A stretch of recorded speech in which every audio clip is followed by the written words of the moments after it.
Hey guys, welcome back to the GraphQL API Vulnerabilities module, and today we are going to solve lab number 2. This is Mohammad Badruddin, and before going further, this little disclaimer as always for you. This video and its content are only for educational and awareness purpose, and I do not support any unethical or illegal act. That being said, let's go and we dive deeper. First of all, the case for this lab. Accidental exposure of private GraphQL fields. Okay. The agenda of this lab is the user management functions for this lab are powered by a GraphQL endpoint. That's perfectly fine. The lab contains an access control vulnerability whereby you can include the API to reveal the user credential fields. Okay. So to solve the lab, sign in as the administrator and delete the username Carlos. So there is a user management function. This is the key point, and the lab is powered by GraphQL endpoint. And we will actually, even if this information is not pointed out here and we are going for the penetration test, once we see anything that is related to GraphQL or any request that is pointing to the GraphQL endpoint, we will definitely check that. Okay, so there is access control vulnerability. Okay, and whereby you can include induce the API to reveal the user credential field. Fine. Let's go back.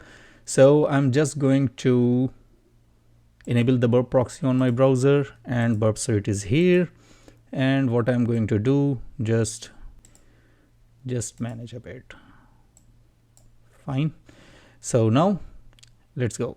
I'm going to my account page, and as you can see, this is again the blog post application where a user can also authenticate. Going to the my account, and once we hit to the my account button, as you can see, the request we get here in the proxy HTTP history, and let's go and try to authenticate. So cybersec radar, and the password I'm going to type 123456789, which is very bad password, and don't save. So these credentials I pass deliberately and intentionally so that I can get actually where this request is going. And as you can see, this request is the post request and it is pointing to the GraphQL/v1 endpoint. Okay, and once we see this request closely, we will see there is a mutation query and there is a query for the login. So this is again a bit disturbing. So go to the little NQL tab, and now we have a prettier format of the query. So this is the mutation query for the login. There is a variable set which is input, and as you can see, this value is not going to be null. And here the value is set, and the token, these two fields, token and success, is has been called. So if we logged in successfully, then it will say success is yes. If we do not log in, it will be false. And as you can see in the response, the success is false because the credentials was wrong, but the token was allotted. And these are the variables. Input is the variable, and within the input there are two fields, password and username. Okay, again what I'm going to do, I'm just going to copy this URL and going to the NQL scanner, come back here, paste that, hit enter, and hopefully we will, yeah, now it will take actually a bit time.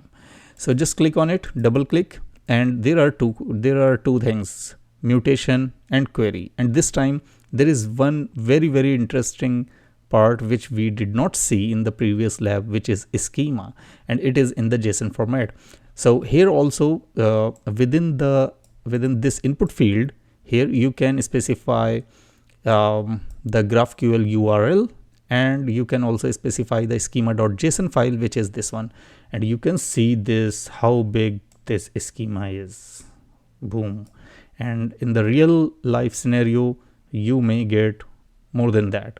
So I would highly recommend you to just go through with this, see how the fields and the data set or the data type is allotted, what are the arguments there, how they write this schema. I'm just going to see these queries. So this one is the mutation query, and this is the epoch time, and here there are two methods. One is change email.query. So change email, this functionality is not actually in this page. So maybe once you are logged in, at that time after login, you will be authorized to change your email address. And as you can see, this is the change email mutation.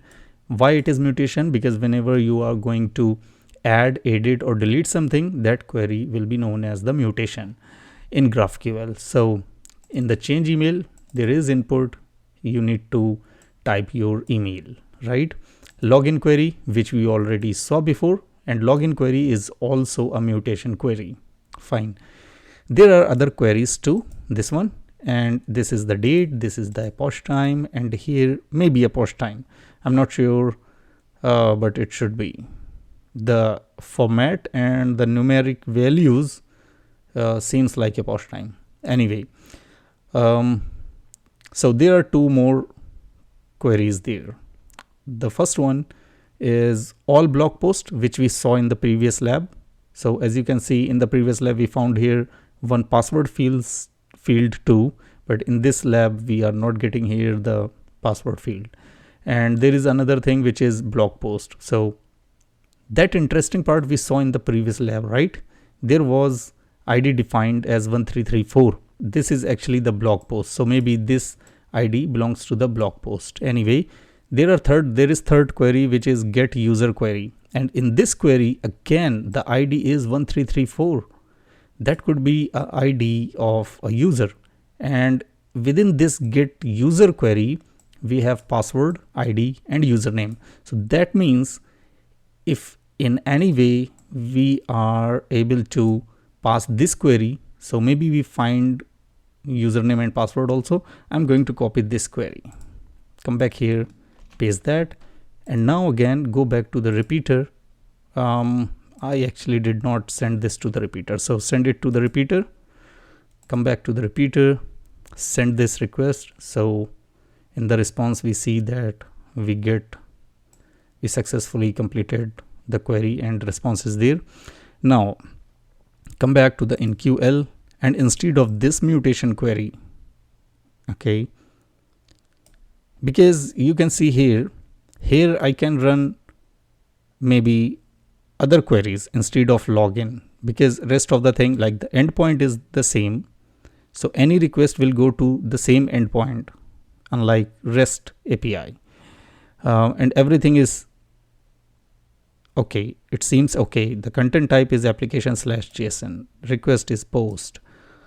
Yeah, so go to the NQL, and instead of this query, I'm going to paste that query with ID 1334. Okay, and let the input same and send this query again. Let's see what happened.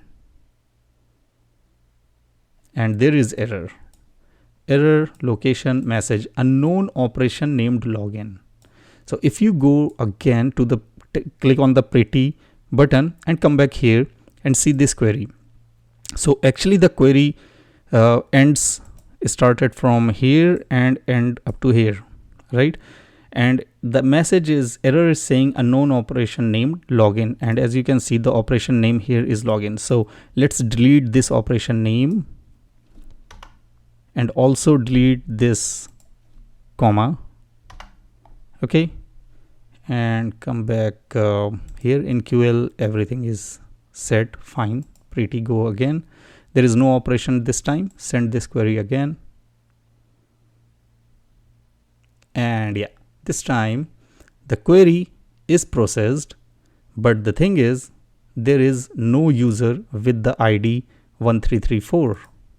There is no user with the ID 1334, because what I am calling here, I am calling, this is a query which is operation time, this operation type, this is the query name that I'm trying to getting the user information, where the argument has a value 1334, and this is a bad practice because this is direct object reference. So that's why we should use variable instead of directly passing the argument value here.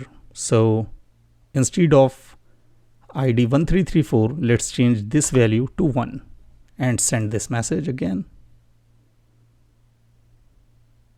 Boom, this time we got the administrator information.